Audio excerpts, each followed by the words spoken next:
Hi guys. I'm just going to add a few more things to this Maleah Davis, the missing 4-year-old.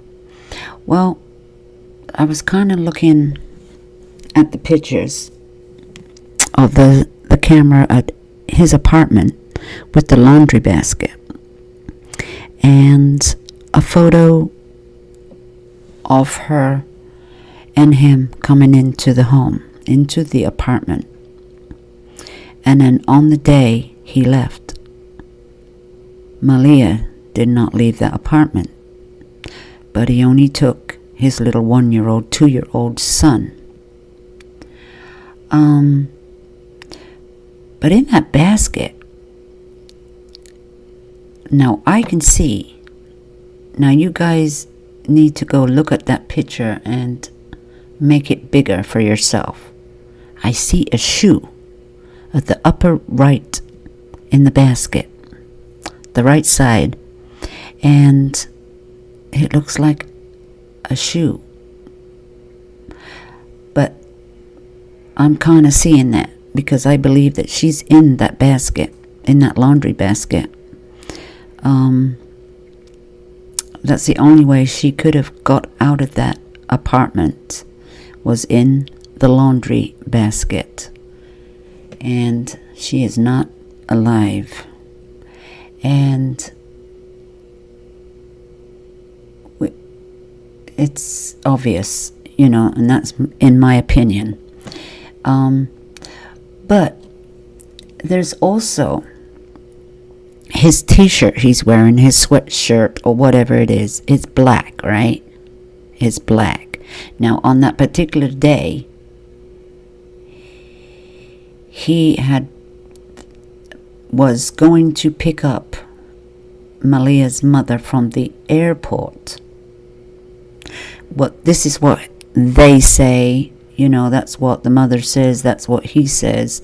But he's changed his story a few times, and it's not adding up. And this is why this man has been arrested and charged.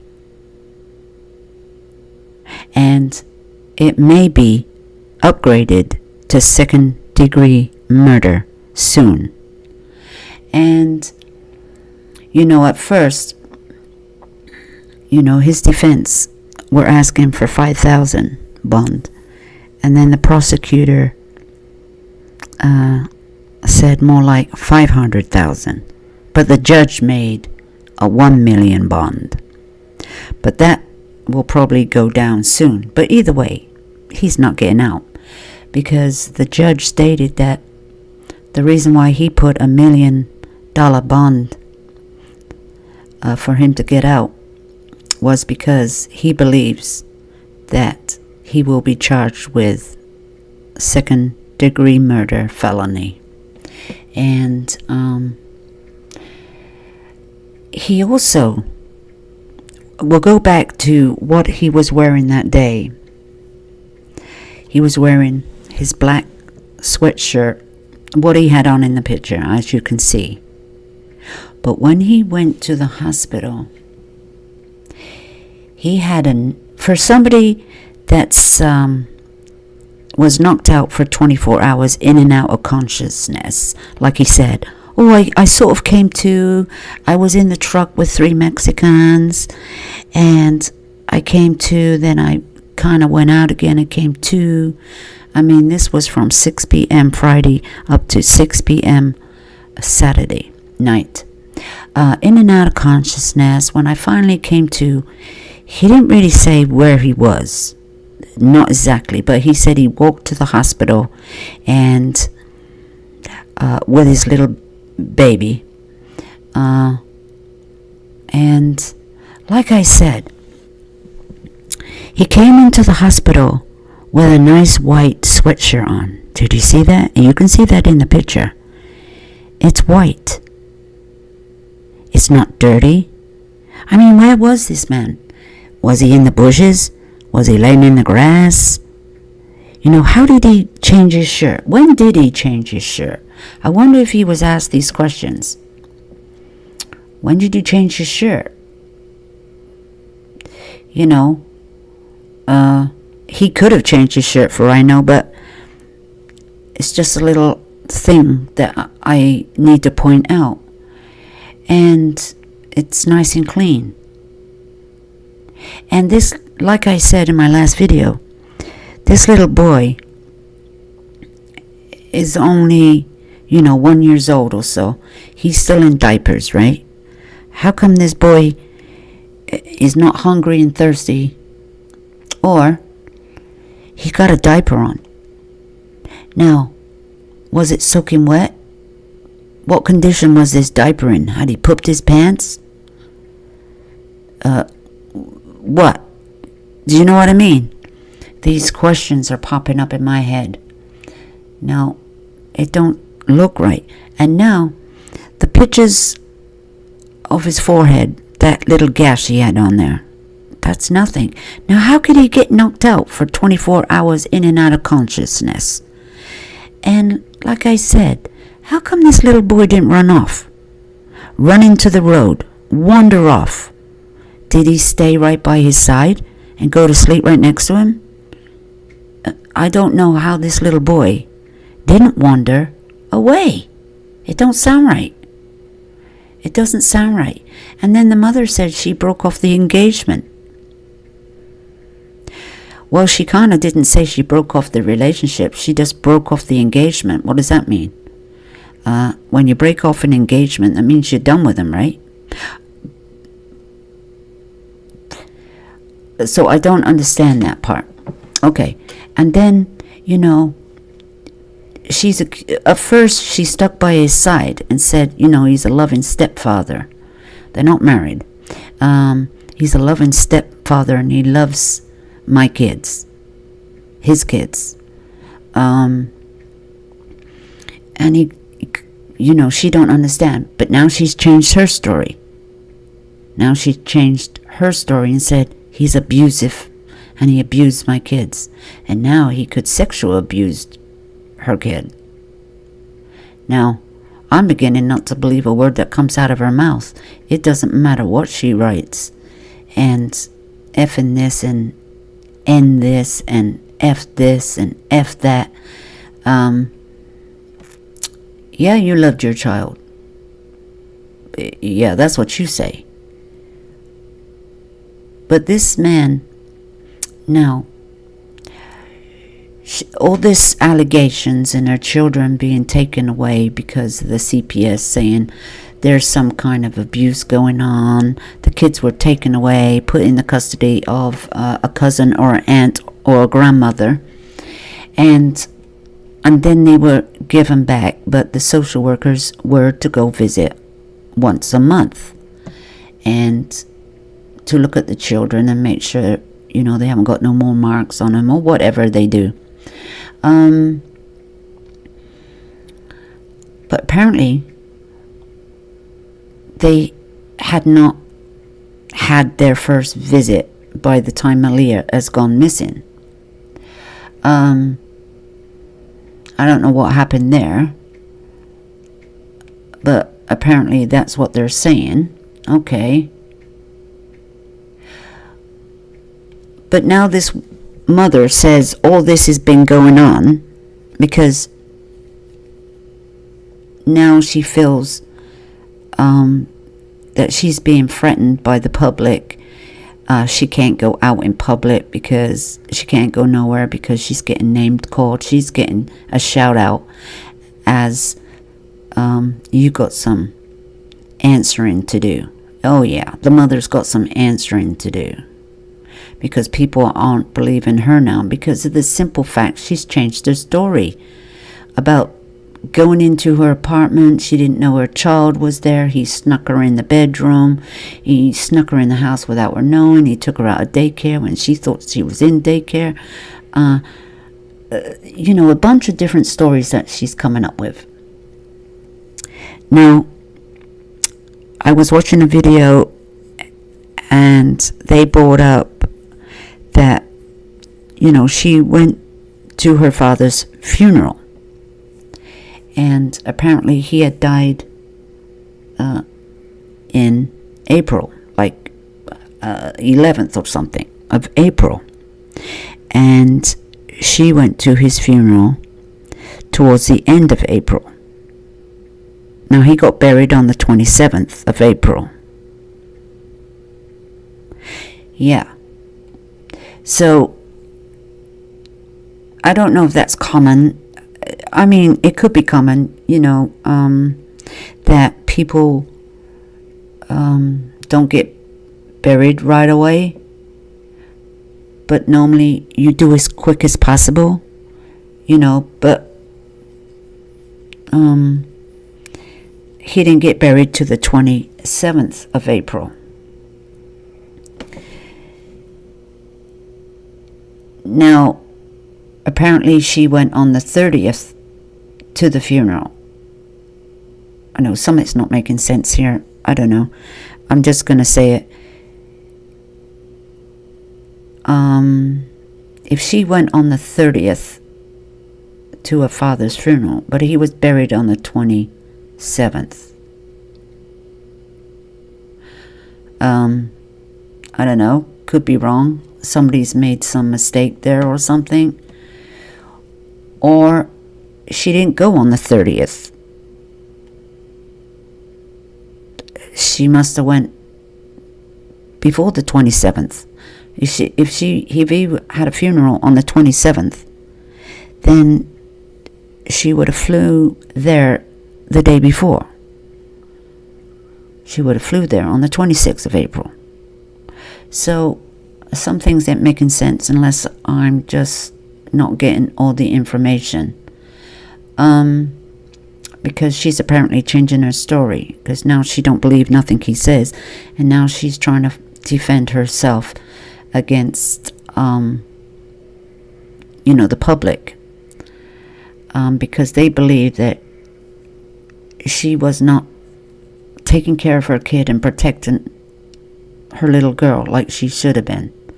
Now, she is stating that he's abusive and he did this and did that, but the thing is, she never finished with him. She never dumped him. She never got rid of him. She never did that.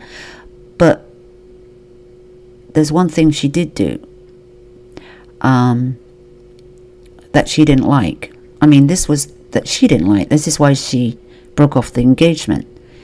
She found a picture on his phone that he had sent another man of his, his privates. Oh, yeah.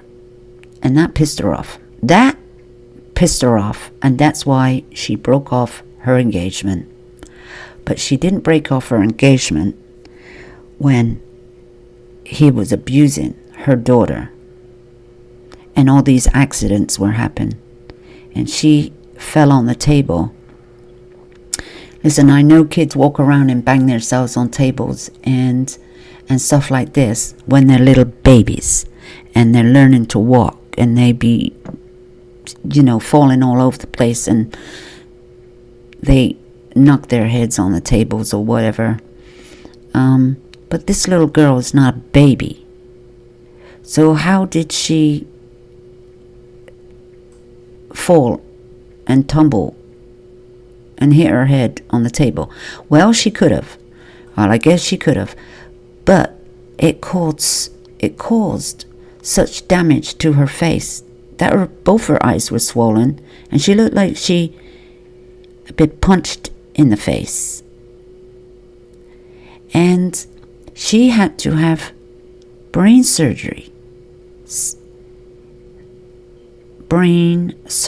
a few times to relieve pressure.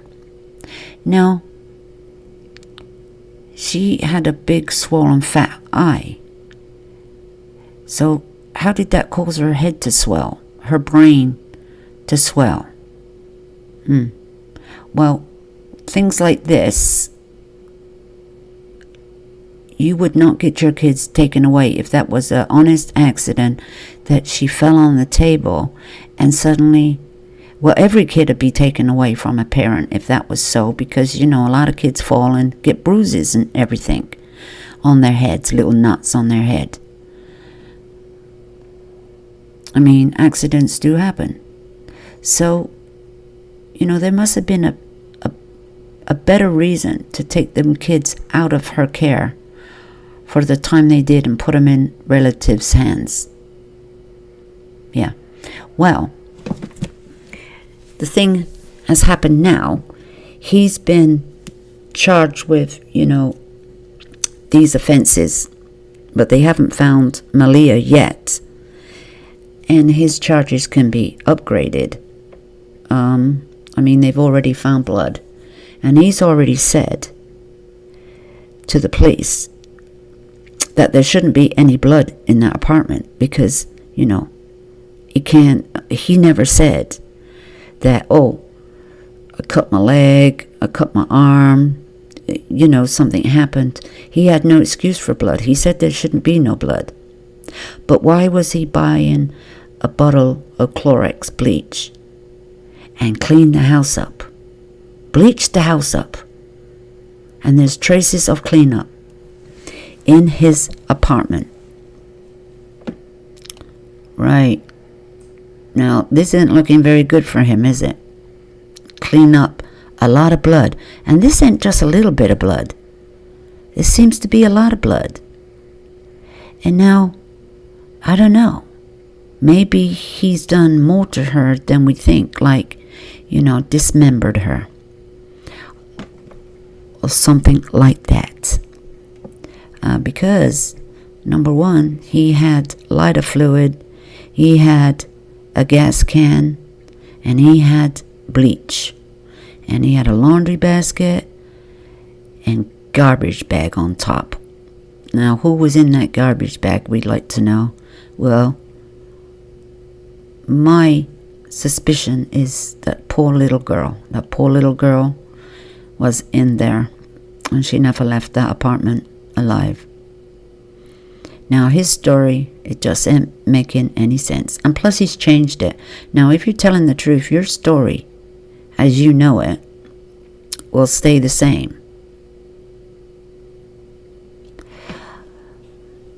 But going back to him wearing the black shirt, I don't remember, or, the statements that he's made. I don't know what statements he's made.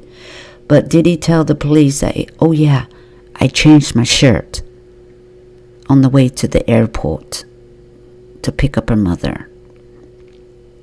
Or did he say he never changed his shirt?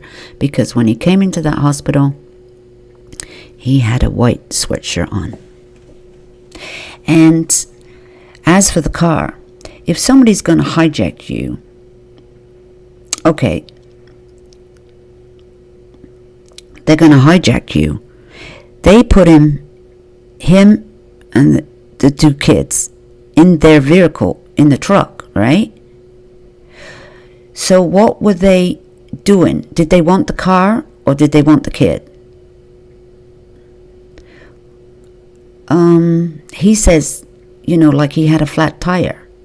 But there wasn't no flat tire to that car. That car isn't even damaged. When they found it in that parking lot, in that strip mall, the car's not damaged. The car's got some good tires on it. And the car looks in good shape to me. And, well, he said they bumped him. Well, where's the scratches on the car then? Where's the scratches and where's the damage? And they take him and put him in the truck. And then he says, with 3 Mexicans. Okay. 3 Mexicans. Now, when did they put you in the truck? When they knocked you out and put you in the truck? And then how do you know it's a 2010 vehicle? How do you know that? 2010. If they knocked you out, how would you know if they knocked you out? I could look at a truck, but I wouldn't know what year it was. So, how does he know? And then, suddenly, who's driving the car he was driving? If there's 3 Mexicans in the truck. Well, who's driving the car then? That ends up only a little way from the hospital you were dropped off at. Because he said he walked from wherever he was to the hospital. When he woke up 24 hours later with his child still next to him. That's unbelievable. A 1-year-old, not, 2-year-old, what? I'm not sure how old he is. But he didn't wander off. I just like to know if he had a wet diaper and what condition this baby was in when they got to the hospital. Was this baby examined? Did he have his diaper changed? Was he hungry? Was he thirsty? Was he crying? Was he happy? Was he dirty? 24 hours, baby gets hungry and dirty.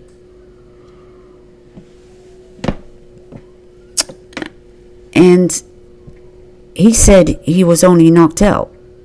Well, where did he get all these scratches from? Where did he get this scratch from? He's got them on his chest. He's got them on both legs. Gashes. Yeah, when were they made and how old are these gashes? Was he checked out? Can you determine how old these gashes are? Are they fresh? They look like some of them are healing to me. Were they self-inflicted? You could easily do that. Anybody could hit you on the head, couldn't they? Hit yourself on the head. But all these questions are coming now. Now, if they had that car on surveillance and see him, I'm not sure if they see him. They said they saw him get dropped off. So they must have him getting out of that car. Now, who was driving it? Now, I don't know what the mother was doing at the airport. He said he was picking her up. But at what point did she call him and say, hey, where are you? Where are you? And who picked her up? Who picked her up from the airport? At what time? Anyway, if she called, they'll have phone records. So, they will have phone records on that. So, no doubt, they'd be keeping their information sealed right now because of the investigation. So, but on the other hand, we have some better news. Well, not better news, but it may be good for the other children. Neither of them will have the other children. Right now, the mother can't even take care of her other kids. They have been taken out of the home, and they are put with, one's put with the aunts. And if Maleah is found alive, she will also be taken to the aunt's home. And one of them is with the grandmother.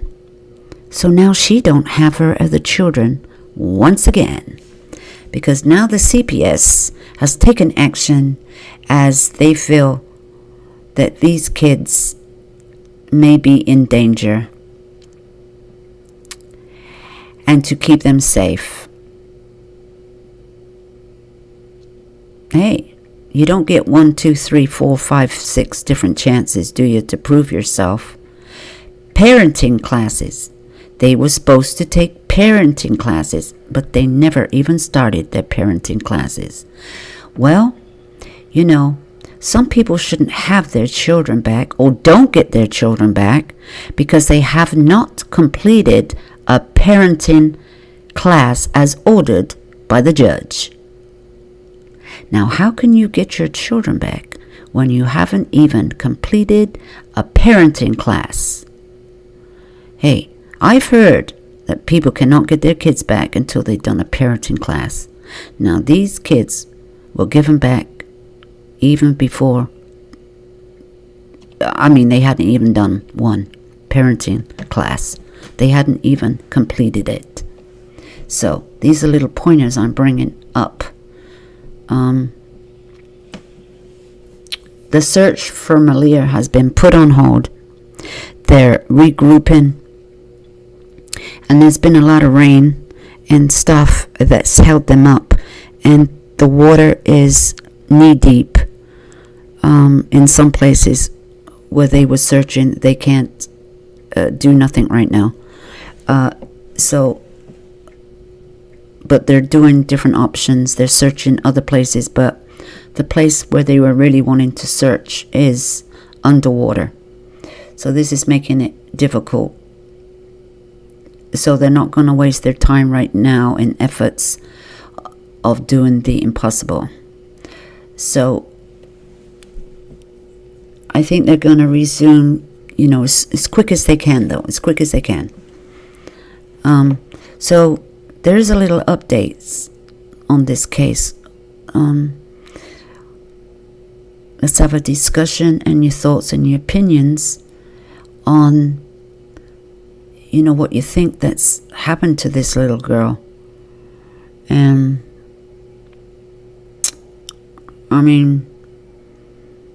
seems like she's been through a lot. She's been abused. But she has been failed